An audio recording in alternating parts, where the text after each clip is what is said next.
Hello friends, स्वागत है एक बार फिर से आप सभी का हमारे यूट्यूब चैनल सक्सेस प्लेटफॉर्म की में। तो दोस्तों, आज हम बात करेंगे रेलवे भर्ती 2023, जो कि 2023 की सबसे बड़ी भर्ती में से एक होने वाली है रेलवे की भर्ती, जिसमें कि आपको 1,50,000 सीट पर होगी भर्ती। ये भी ध्यान रखना है आपको कि अब जो आपकी बहाली आने वाली है वो 1,50,000 प्लस की सीट पर बहाली होने वाली है, जिसमें कि कौन कौन से पोस्ट शामिल होंगे ये भी ध्यान रखिएगा। जिसमें कि आपको आरपीएफ है, टीटी है, एलपी है, टेक्नीशियन है, ग्रुप डी है, एनटीपीसी है। अब ये जो 5 से 6 मैंने आपको बताया कि 5 जो सबसे बड़ी भर्ती है, बिल्कुल जी हाँ, बिल्कुल आपने सही सुना, ये 5 बड़ी भर्ती आने वाली है 2023 में। तो आप लोग तैयार रहेंगे। इसकी नोटिफिकेशन बहुत ही जल्द आपको अगस्त, सितंबर या अक्टूबर के मंथ में, ठीक है, आ सकता है। या आप अब इसमें से भी कौन सबसे पहले आएगा, कौन अगस्त में आएगा, कौन सितंबर में, कौन अक्टूबर में, इसके बारे में भी चर्चा यहाँ पे आगे वीडियो में करेंगे। तो 5 जो सबसे बड़ी भर्ती में से सबसे पहले नंबर पे आप देख सकते हैं, यहाँ पे एलपी टेक्नीशियन हो गया आपका। दूसरा आपका हो गया आरपीएफ एसआई की जो भर्ती है वो हो गई आपकी। तीसरी जो भर्ती होगी आपकी टीटी की भर्ती होगी। चौथी आपकी जो होगी वो आपकी ग्रुप डी की भर्ती होगी। और सबसे जो पाँचवीं होगी वो आपकी एनटीपीसी की भर्ती होने वाली है। तो आपके जो 3 जो महत्वपूर्ण ये डेफिनेटली आ रहे हैं वैकेंसी, आप लोग तैयार रहिएगा। अब इसके बारे में मैं सारे डिटेल्स लाइन बाय लाइन में बताने वाला हूँ, ठीक है। तो ये हो गया रेलवे की सबसे बड़ी भर्ती फिर से होने जा रही है। और इसमें देखेंगे सबसे पहले टीटी की भर्ती। देखिए, अगर मैं बात करूँ टीटी की भर्ती, तो इसमें आपको इम्पॉर्टेंट क्या है, टीटी का फुल फॉर्म यहाँ पे देख लीजिए क्या होता है। ट्रैवलिंग टिकट एग्जामिनर होता है, ठीक है। पहला बात ये जान लीजिएगा। दूसरी बात कि इसमें टोटल जो वैकेंसी होगा वो 10,000 प्लस हो सकता है, ठीक है। बिल्कुल 10,000 प्लस की वैकेंसी होने वाला है, ये बात ध्यान रखिएगा। अब कौन कौन लोग इस फॉर्म को भर सकते हैं, सबसे पहले एज पर हम आते हैं। तो 18 से 30 होगा जनरल कैटेगरी का, 18 से 33 होगा ओबीसी का, और 18 से 35 होगा एससी एसटी का। ये हो गया आपका एज से रिलेटेड बातें, ठीक है। ये डन हो गया आपका। फिर आपकी जो है एलिजिबिलिटी, योग्यता क्या होनी चाहिए, 12वीं पास है, आप इस फॉर्म को फिल करेंगे। दूसरी बात भी होगी कंप्लीट। जब आपने फॉर्म भर दिया तो अब आपकी बारी आएगी सिलेबस का। सिलेबस क्या होगा, 120 क्वेश्चन होंगे, 90 मिनट का समय मिलेगा, जिसमें कि math, GK, reasoning, science and technology से सवाल होने वाले हैं, ठीक है। अब जब ये सिलेबस आपने जान लिया तो सिलेक्शन प्रोसीजर क्या होगा, जिसमें कि कंप्यूटर बेस्ड रिटन एग्जामिनेशन होगा। दूसरा बात होगा आपका डॉक्यूमेंट वेरिफिकेशन होगी। तीसरी मेडिकल फिटनेस टेस्ट होगा, बस। और इसमें कुछ नहीं करना है और आपकी 12वीं पास पे आप टीटी बन सकते हैं। अब इसकी जो ऑनलाइन जो नोटिफिकेशन देखने को बनेगा या स्टार्ट हो सकता है वो होगा आपके नोटिफिकेशन आपको बहुत ही जल्द, यानी कि आपको अक्टूबर में इसकी नोटिफिकेशन देखने को बन सकता है, ठीक है। तो ये होगी आपकी सबसे बड़ी भर्ती में से एक होगी। फिर आगे बढ़ते हैं, बात करते हैं और railway S RPF and SI की, ठीक है। यहाँ पे बात करेंगे रेलवे, आरपीएफ और एसआई की भर्ती। अब इसमें बात करते हैं ये आपकी सेकंड नंबर की सबसे बड़ी भर्ती में से एक होने वाली है, ठीक है। रेलवे का आरपीएफ आई और एसआई की, है ना, आरपीएफ और एसआई की भर्ती, जिसमें कि टोटल नंबर ऑफ वैकेंसी जो होगा आपका आरपीएफ का जो होने वाला है 14,000 वैकेंसी, तो सिर्फ अकेला ये होगा।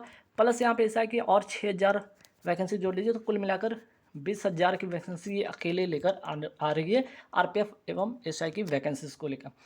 अब इसमें भी बात कर रहे हैं कि इसमें जो होगा एग्ज़ाम पैटर्न क्या होगा, ठीक है। एज एलिजिबिलिटी क्या होगी, सारी बात फटाफट देखते हैं। सबसे पहले एज पे आते हैं, है ना। एज में देखिएगा जो कांस्टेबल की होगी, ठीक है, कांस्टेबल की होगी वो मिनिमम 18 होगी और मैक्सिमम 25 साल की होगी। अगर मैं सब इंस्पेक्टर की भी मैं बात करूँ एज की, एसआई की, तो उसमें जो मिनिमम एज होगा 20 और मैक्सिमम एज होगा 25। बाकी एज रिलैक्सेशन आपको ओबीसी 3 साल, एससी एसटी 5 साल और पीडब्ल्यूडी 10 ईयर्स का होगा। जब आपका एज पता हो गया तो तब आप क्या करेंगे, इसके बाद आप एज हो गया एलिजिबिलिटी की मैं बात करूँगा यहाँ पे, ठीक है। यहाँ पे एलिजिबिलिटी की जो बात होगी उस पर भी बात होने वाली है, ध्यान रखिएगा। तो एलिजिबिलिटी क्या होगी ये जान लीजिए इसमें कि क्या हो रहने वाली है। तो यहाँ पे मैं बात कर रहा था एलिजिबिलिटी का, ठीक है। एलिजिबिलिटी की मैं बात करूँ तो एलिजिबिलिटी क्या होगी याद रखिएगा। इसमें अगर मैं बात करूँ, ठीक है, आरपीएफ की अगर मैं बात करूँ तो यहाँ पे 10th पास होगा, ठीक है, 10th पास। और एसआई की मैं बात करूँ तो ग्रेजुएशन, ठीक है, ग्रेजुएशन जो होगा ये होना अनिवार्य है, ठीक है। तो 10th पास होगा आरपीएफ के लिए और एसआई के लिए ग्रेजुएशन, ये होगी आपकी क्वालिफिकेशन होगी या एलिजिबिलिटी की मैं बात कर लिया, ठीक है। एज हो गया, आपको पता चलेगा, आपकी योग्यता पता हो गई कि हम भर सकते हैं, इस फॉर्म को भरेंगे। अब इसके बाद आप क्या करेंगे, एग्ज़ाम देने जाएंगे। एग्ज़ाम के लिए भी आपको पता होना चाहिए कि आपका 4 फेज़ में इसका एग्ज़ाम होने वाला है, ठीक है। 4 फेज़ में क्या सीबीटी होगा, पीटी होगा, पीएमटी होगा और डॉक्यूमेंट वेरिफिकेशन होगा। तो सबसे पहले बात करते हैं सीबीटी 1 की। मैं बात करूँ सीबीटी में क्या होगा। सीबीटी में आपका जो होगा, आपका यहाँ पे देख सकते हैं कि 50 जनरल अवेयरनेस के क्वेश्चन होंगे 50 मार्क्स के, 35 होंगे अर्थमेटिक के 35 मार्क्स के लिए, और आपके रीजनिंग में 35 क्वेश्चन 35 मार्क्स के लिए, टोटल 120 क्वेश्चन 120 मार्क्स के लिए 90 मिनट का समय मिलने वाला है। नेगेटिव मार्किंग होगा 1/3 होगा, ये ध्यान रखिएगा आपको। तो अब आपका ये हो गया तो आपका एग्ज़ाम पैटर्न की अगर मैं बात करूँ तो इसके बाद मैंने क्या बताया आपका पीटी की, ठीक है। इसके बाद जो होगा पीटी होगा, है ना। पीटी में क्या होगा कि आपका जो पीटी होगा वो क्वालिफाइंग इन नेचर का होगा, लेकिन ऐसा नहीं कि क्वालिफाइंग करने के लिए आपको कम से कम एटलीस्ट एक मिनिमम मार्क्स लाने होंगे। जैसे कि अगर मैं यहाँ पे कांस्टेबल की मैं बात करूँ तो कांस्टेबल में क्या है, पीटी में देख लीजिए, कांस्टेबल में जो आपका है 16 मीटर का रन है, 5 मिनट 45 सेकंड का समय लगने वाला है, ठीक है। वही ये हो गया आपका मेल का। ये फीमेल की अगर मैं बात करूँ तो फीमेल का देख लीजिए 800 मीटर का दौर है, 3 मिनट 40 सेकंड का समय मिलने वाला है।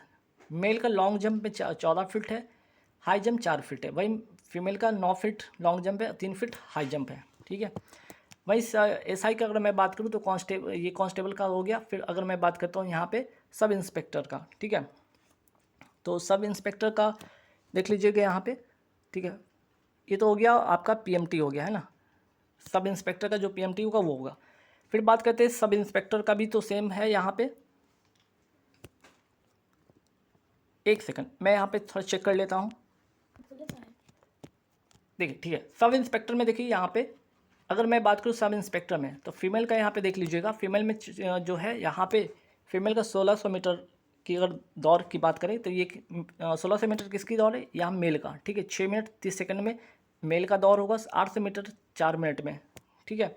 तो ध्यान रखिएगा। थोड़ा कांस्टेबल की अगर मैं बात करूँ और यहाँ पे कांस्टेबल में और आपके एसआई में डिफरेंस है ना। एसआई में डिफरेंस है, जैसे कि अगर देख लीजिएगा यहाँ पे कि मेल की अगर मैं बात करूँ तो 5 मिनट 45 सेकंड में 1600 मीटर का दौड़ है। वहीं मेल में यहाँ पे 6 मिनट 30 सेकंड का है, जो कि 1600 मीटर का रन है, ठीक है। फिर फीमेल में यहाँ पे देख लीजिएगा जो रन है 3 मिनट 40 सेकंड में 800 मीटर, वहीं यहाँ 4 मीटर है। फीमेल में जो लॉन्ग जंप होगा वो 9 फीट का होगा, हाई जंप 3 फीट का होगा एसआई कैटेगरी में। अभी 12 फीट होगा आपका मेल का और 3 फीट 9 इंच होगा आपका हाई जंप का। तो ठीक है, ये तो सब इंस्पेक्टर का हो गया। तो दोनों में थोड़े से अंतर है, क्वालिफिकेशन में भी और इसकी पीटी में भी। फिर बात होगा यहाँ पे फिजिकल मेजरमेंट टेस्ट होता है कांस्टेबल एंड सब इंस्पेक्टर का, देख लीजिएगा।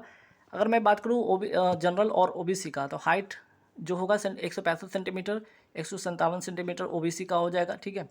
जनरल ओबीसी का 165 157, ठीक है।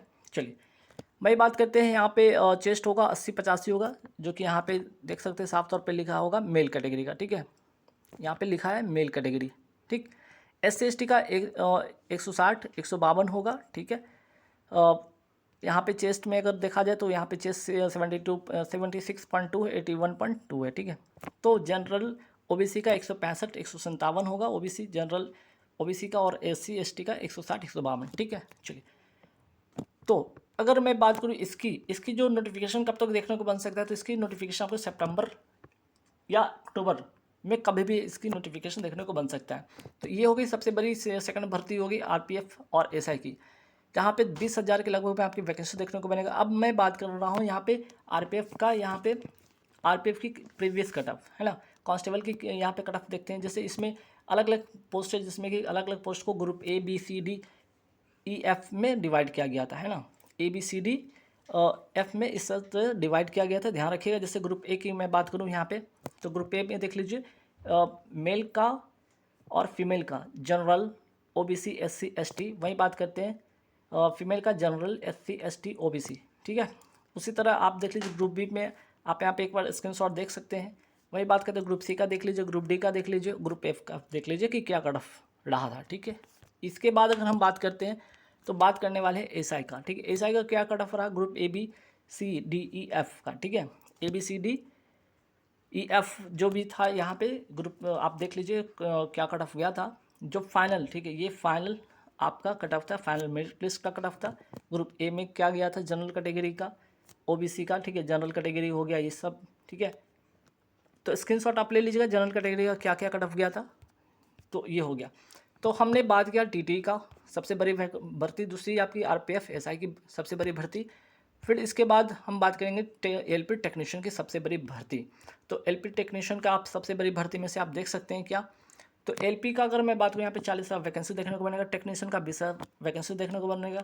इसकी जो ऑनलाइन अगर नोटिफिकेशन देखने को बनेगा वो अगर आपके अगस्त सितंबर में देखने को बन सकता है। एज की मैं बात करूँ, एज 18 से 30 जनरल, 18 से 33 ओबीसी, 18 से 35 SC ST, सेम आपके टेक्नीशियन में। एलिजिबिलिटी में थोड़ा से बहुत चेंजेस है, जैसे कि ITI इन्हीं 2 साल का कोई भी अगर ITI कर रखा हो तो LP टेक के लिए दोनों के लिए अप्लाई करेंगे। ITI अगर डिजिटल मैकेनिक 1 साल का कर रखा तो सिर्फ LP के लिए अप्लाई करेंगे। लेकिन कुछ चुनिंदा टेक्नीशियन वाले में उनमें भी पोस्ट इन लोगों के लिए होती है, ऐसा नहीं कि बिल्कुल नहीं होता है। डिप्लोमा या डिग्री वाले होंगे जो LP +10 +2 लेवल का सिग्नल मेंटेनर का ग्रेड 1 2 3 के लिए अप्लाई कर सकते हैं। ठीक है, इसका सिलेक्शन प्रोसीजर क्या है, सिलेक्शन प्रोसीजर होगा CBT 1 क्वालिफाइंग नेचर का होगा, CBT 2 साइको से मेरिट आपकी बनने वाली है। अगर टेक्नीशियन में एलिजिबिलिटी देखते हैं 10+2 अर्थात फिजिक्स केमिस्ट्री मैथ में आप कल अगर पास है तो आप इस फॉर्म को भर पाएंगे। ITI 2 साल का है तो बिल्कुल आप इसको भर पाएंगे। Selection procedure CBT 1 CBT 2, CBT 1 सिर्फ क्वालिफाइंग नेचर है, CBT 2 से आपका मेरिट बनने वाला है। ठीक है, चलिए फिर अगर मैं बात करता हूँ LP का अगर मैं बात तो CBT 1 क्वालिफाइंग नेचर का है, ये भी क्वालिफाइंग नेचर का है। इसमें भी 60 मिनट का समय है, 75 क्वेश्चन, 60 मिनट 75 क्वेश्चन। ठीक है, मिनिमम परसेंटेज जो मार्क्स होंगे, जनरल को लाना होगा 40%, OBC को 30%, SC को 30%, ST को 25%। ठीक है, सेम क्राइटेरिया यहाँ पे भी होगा। अगर मैं बात करूँ LP में क्वालिफाइंग नेचर में 60 मिनट का ये जो होगा, इसमें सिलेबस क्या होगा, math, reasoning, science, general awareness, current affairs, same इसमें भी रहने वाला है। ठीक है, अब इम्पॉर्टेंट होता है CBT 2 से जहाँ टेक्नीशियन में आपकी मेरिट बन जाएगी, वहीं LP में एक स्टेज और आगे जाना होगा साइको के लिए। ठीक है, इसमें भी 2 पार्ट होते हैं। पार्ट ए में भी 90 मिनट 100 क्वेश्चन होगा। Syllabus math, reasoning, current affairs, general awareness, basic engineering science, जिससे फिजिक्स से ज़्यादातर न्यूमेरिकल बेस्ट क्वेश्चन पूछे जाते हैं, और इंजीनियरिंग ड्राइंग। फिर बात करते हैं पार्ट बी में 60 मिनट का समय है, 75 क्वेश्चन है, क्वालिफाइंग मार्क्स 35% है, और रिलेवेंट ट्रेड मतलब आप जिस ट्रेड से आप ITI के उसी ट्रेड से आपसे सवाल आने वाले हैं।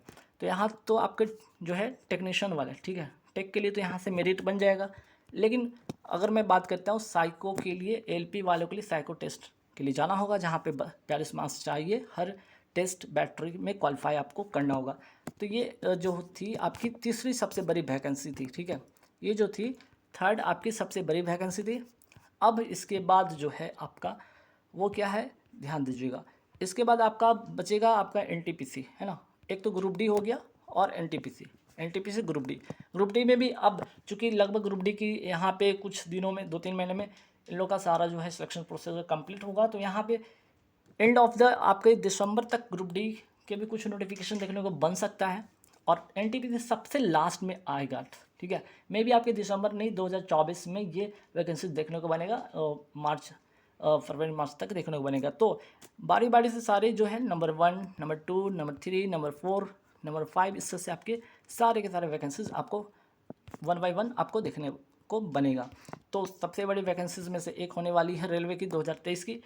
तो अगर जिनको भी चांस नहीं मिल पाया इसके पहले वाले वैकेंसीज में, NTPC में, ग्रुप डी में, वो अभी से लग जाएं, तैयारी करना शुरू कर दें, वेट नहीं करेंगे। ठीक है, वेट करने से होता क्या है कि आपके ऊपर प्रेशर हो जाता है कम समय का, और जिससे कि आप रिजल्ट नहीं कर पाते। तो बेहतर है कि अभी से ही आप चीज़ों को पढ़िए। ठीक है, सिलेबस के अकॉर्डिंग जो तैयारी करते रहिए, और जब नोटिफिकेशन है तो फॉर्म भरिए, तब तक आपकी जो है तैयारी कंप्लीट रहेगी, तो आपके ऊपर प्रेशर कम होगा। और चूँकि एक स्टेज में तो पेपर होना नहीं है ना, लगभग आपकी जो है, अगर मैं LP टेक्नीशियन की बात करूँ तो ये 2 स्टेज का है, ये 3 स्टेज का है। तो हर स्टेज को क्रॉस करने के लिए आपको मेहनत भी उसी तरह से होनी चाहिए। ग्रुप डी तो खैर एक स्टेज में ही होता है। ठीक है, NTPC भी आपके बहुत सारे स्टेज में होते हैं, ये भी इम्पॉर्टेंट है, और RPF आपके एक स्टेज में होगा, TT भी आपके एक स्टेज में होने वाला। तो गाइज आज के इस वीडियो में इतना ही रखेंगे। आप लोग तैयार रहिएगा, नए वैकेंसीज और सबसे बड़ी वैकेंसीज रेलवे की आने वाली है। Thank you very much.